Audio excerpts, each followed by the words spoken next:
কেমন আছো সবাই? বাসায় 2 কাপ ময়দা দিয়ে ছোট বড় 5টা পিজা বানিয়ে ফেললাম। পিজা বানানো আসলে খুবই সহজ, দোকান থেকে এত দাম দিয়ে কিনে এনে খাওয়া লাগে না। তো আমি 2 কাপ ময়দা নিয়েছি, 1 টেবিল চামচ ইস্টের নিয়েছি, কুসুম গরম জল দিয়েছি, ছোট টেবিল চামচ লবণ দিয়েছি, চিনি দিয়েছি, 2 টেবিল চামচ পাউডার দুধ দিয়েছি। তো একটু মেখে সাথে একটা ডিম দিয়ে ভালোভাবে মেখে একটা ডো তৈরি করে তারপর রাখার আগে আমি একটু রান্না তেল দিয়ে ঢাকনা দিয়ে রেখেছি আধা ঘন্টার জন্য। তো আধা ঘন্টা পরে যখন ঢাকনাটা খুলেছি তখন ডাবল হয়ে গিয়েছে সেই ডোটা, সেটা আসলে দেখাতে পারিনি।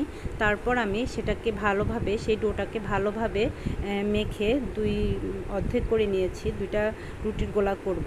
তো আমি একেবারে পাতলা করব না, একটু মাঝারি রেখে ঠিক এরকমটা। এরপর আমি কৌটার মুখ দিয়ে 3টা করে নিয়েছি। সাইডটা আমি একটু ওচা করে মাঝখানটা একটু নিচু রেখে কাঁটা চামচ দিয়ে একটু কুচিয়ে দিয়ে তারপর টমেটো সসটা দিচ্ছি।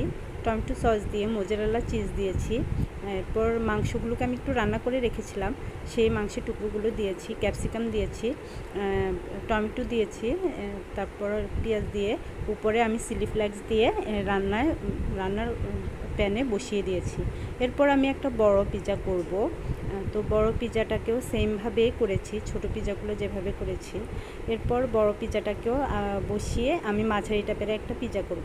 তো এর মধ্যে আমি ছোট পিজাগুলো নামিয়ে ফেলেছি, আসলে সব একসাথে দেখাতে পারিনি। নামাচ্ছি আর ছেলেমেয়েরা নিয়ে নিয়ে খাচ্ছে। তো আসলে এভাবে বানিয়ে খেয়ে দেখো, খুব সহজ পিজা বানানো বাসায়।